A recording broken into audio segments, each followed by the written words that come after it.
And it's time for us to talk health. And in the health segment, we have Dr. Kelvin Owusu here with us. He's going to help us to understand a little bit more the issues surrounding vaginal discharges. And I know that a lot of people have these experiences, and sometimes it's great concern. Sometimes you're not sure exactly what it is.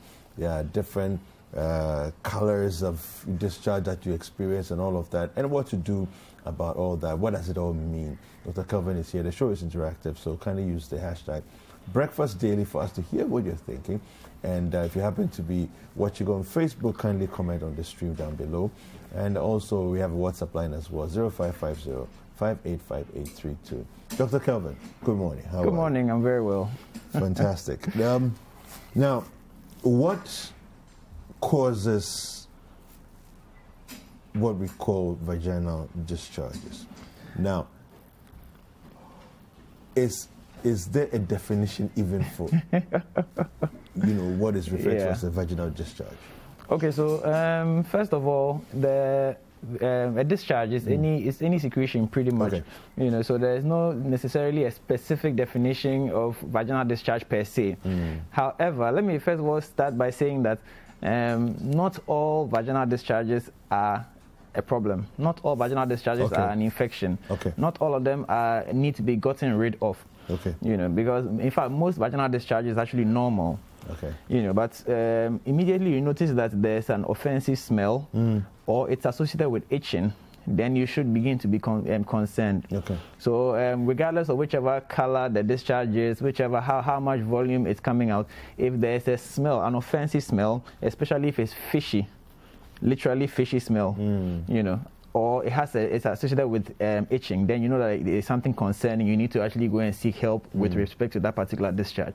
But majority of vaginal discharge is actually normal, it's physiological, and it's actually playing a very, very important role. If there was no discharge, there will be issues down there. Really? And as two men are here discussing vagina, it means that vagina is very, very important to us. As my friends will say, Abi, you know that. I tell you. Now, the issue here is, if you say not all discharges are necessarily problematic, and for us to deal with them, why do discharges occur anyway? Okay, so I mentioned that they play some very key roles. Yes. So let's start from the top. Now you realize that the vagina is an open. I need to be careful how I use my words, but I'm a medical doctor, so forgive. So basically, the vagina is an open channel. It's a tube. It's a tubular structure which is open to the outside. And so basically anything can go up there and come outside. And so there needs to be mechanisms over there to protect the vagina. And so one of the key roles that these discharges play is to keep the vagina clean. So the vagina is constantly being cleaned by some of these secretions and these so-called discharges. And it begins from the cervix, which is at the beginning. The vagina begins from the cervix. The cervix is the end of the womb. So the womb tapers into the cervix. The cervix is where the place that will actually open for the baby to come out. So that's the cervix. And then around the cervix, that's where the vagina begins. And it continues as a tube to the outside. And so something needs to prevent bacteria, viruses, germs, pathogens, dust, all those things. Something needs to wash them out as often as possible. And that's the primary role of these secretions or discharge. So that's what I mean by it's not all discharge that is abnormal. Some of it is playing a role by keeping the vagina clean. Also, some of these discharges also provide an unfavorable medium for these germs to grow. So some of the discharges actually have a low pH, which means it's acidic, so that it will kill the germs, the bacteria, the fungi, all the things we don't want to be there. And so the vagina tends to have an acidic pH to also to protect the place, So those two are the major roles that the discharges actually play. Now, if these discharges or if the mechanisms that are producing these discharges are disrupted by our activities or by their activities, the activities of the women, it can then lead to the growth of bacteria that we don't want over there. And that is when you now have the unfavorable or the abnormal vaginal discharge. Okay, so what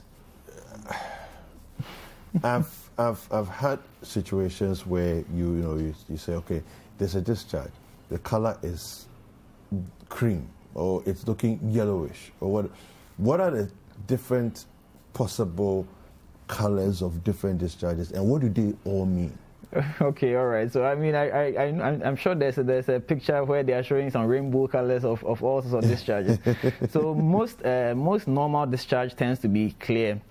Or take creamish thereabouts, But also keep in mind that the type of discharge, even the normal discharge you are describing as clear or sometimes thick and creamish, it could depend on the timing, could depend on the time and the cycle where the woman is. So the woman has a menstrual cycle which is going throughout the month. The cycle of the regular, the regular one which everybody talks about is the 28-day cycle. So depending on which point in this cycle that the woman is, the kind of discharge she's experiencing will change or will be different. Because again, for instance, the discharge from the it becomes mucoid, getting to the time of the month where she's fertile. This is because it needs to become lighter so that the semen, should the woman engage in sexual activity, the semen can actually get through the cervix into the womb and then become fertilize an egg. So as the cycle progresses, the thickness of the discharge would also change. The consistency would change, and even the texture would also change. Now, but mostly it's clear to creamish, and that will be considered normal. But I also mentioned in the beginning that regardless whether it's clear or not, once it's associated with a foul smell or itching, then it's not normal. So just the color alone may not be enough to determine that this is abnormal or normal. However, some characteristic colors are also there that will tell you that there's something wrong. For instance, if you notice greenish discharge, that's not normal. That's a problem. That's a problem. That's an infection. And then if you notice a fishy, and I mean some of these colors are actually characteristic of a particular infection. If you notice the fishy smell, it's a particular kind of infection that actually gives you that fishy smell. We call it a bacterial vaginosis. If you had something like a candidiasis, you notice a white discharge, which tends to be it tends to be gritty. Then you know that there's some kind of candidiasis going on. Of course, it's also itchy. Exactly, and has that yeasty, bread-like, moldy smell. And then we have the various stages of menstruation as well, which can have some discharge, which vary from very dark red to very bright red, depending on which stage of the menstrual cycle that the person finds herself in. There's also a period just before your menses and just after your menses where there's some discharge, which is quite characteristic of that particular time. So most women actually know these things, so that if immediately after your period you don't see that particular discharge, you see something else, it might be concerned that something else is happening, that you need to go and have a checkup or see what's going on. You see, because now during your period, the uterus or the womb is open, the cervix is actually open to allow the blood to come out. And once blood is coming out, it also means that something can also go in.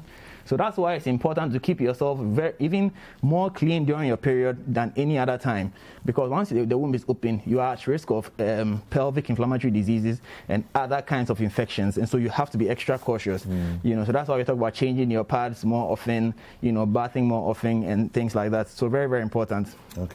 So we want to take a look at some of the possible discharges that you will experience during different various situations that are happening to you during the month.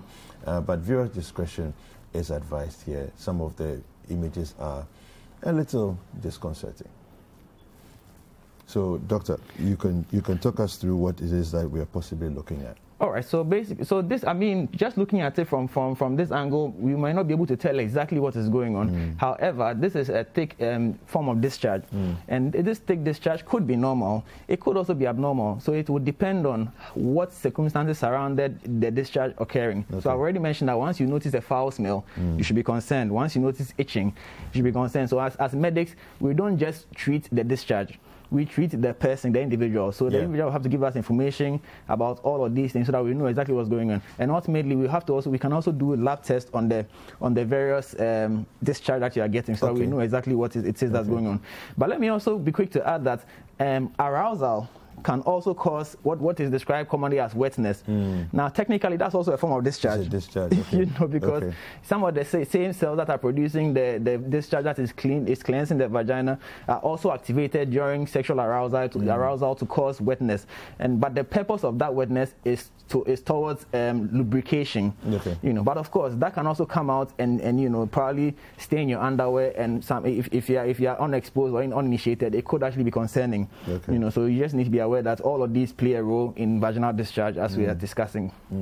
So this one, what is this? So this is yellowish. Now, if I just saw this out of the blue, I might think there's an infection, because usually a yellowish discharge would not necessarily be normal, you know. And so then I'd want to find out if there was any associated, what's it called, odor or any itching, you know. But just looking at the yellow discharge could point to some kind of infection. So it's important that you get the other related history to get the full picture. What would your typical remedies be? Okay. So first of all, like I said, most discharge is normal. So you can't do anything about it. You're not remedying it. Yeah, exactly. Is there anything we can do to manage?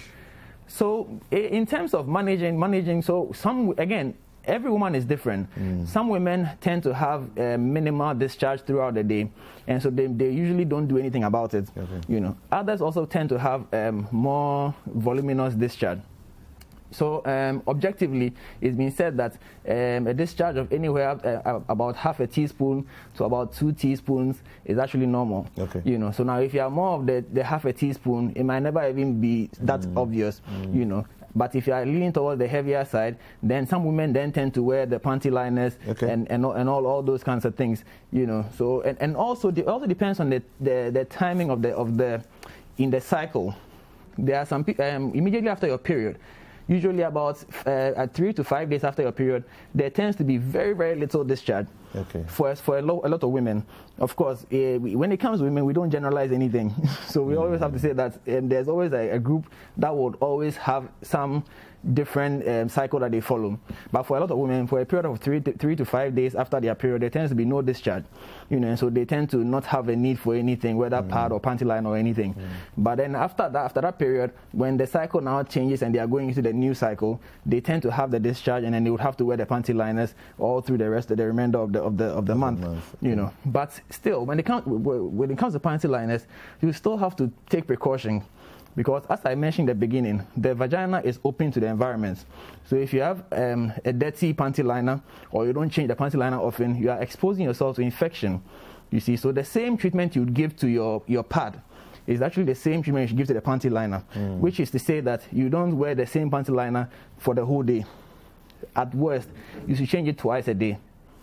I mean once a day, sorry. At least once every 12 hours, you should change that panty liner. And if you are the kind of person who has a heavy discharge all the time, you need to change the panty liner more often. And keep yourself clean as often as possible. So it's really, really important that we know ourselves, so that we know when and how often we should change some of these things. But as a rule, at least once a day, you should change your panty liner.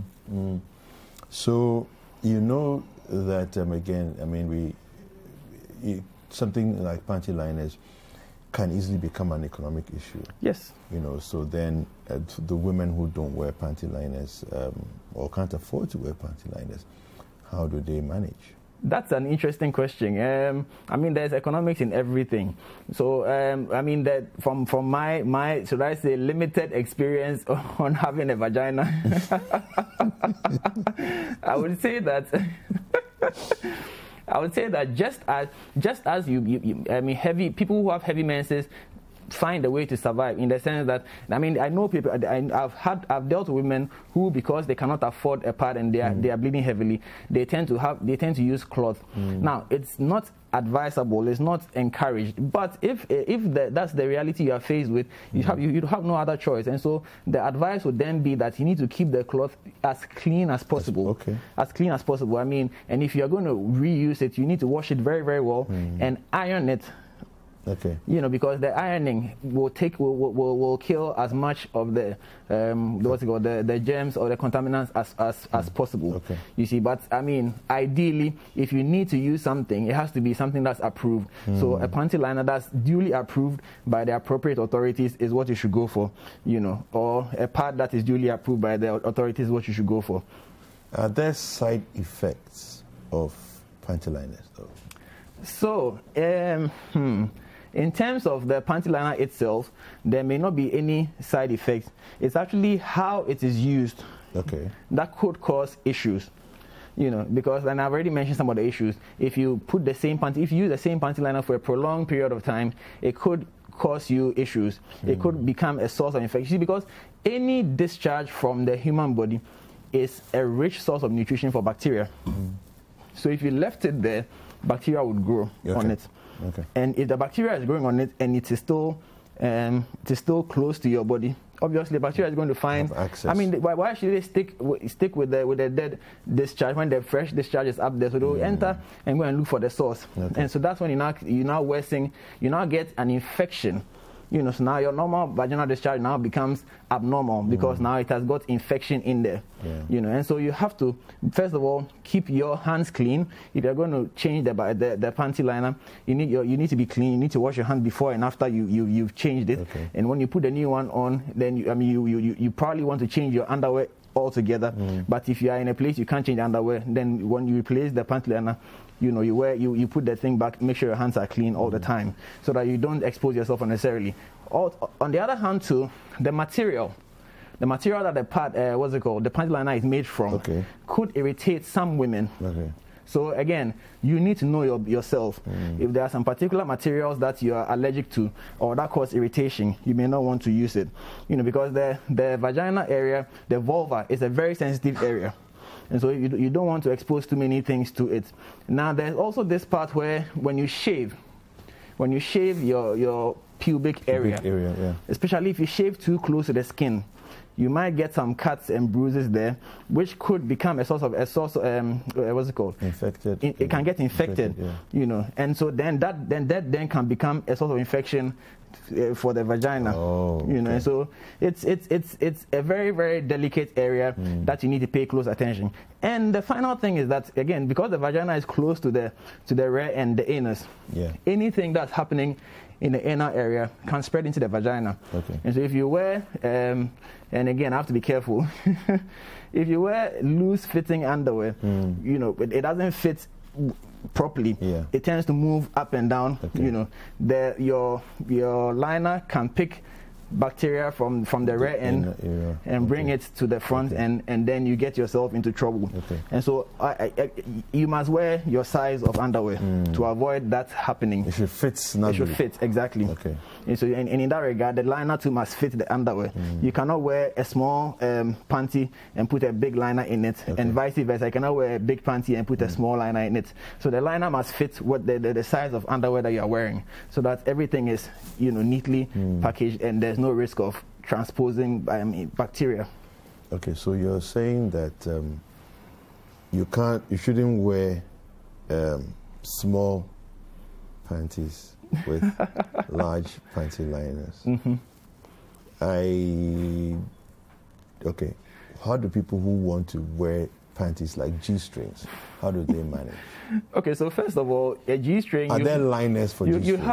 You can't possibly find a liner for a G-string. I may be wrong. I mean, in my experience, I'm yet to find a liner for a G-string. But having said that, there are actually a lot of challenges with G-strings, and most medics would actually discourage G-strings.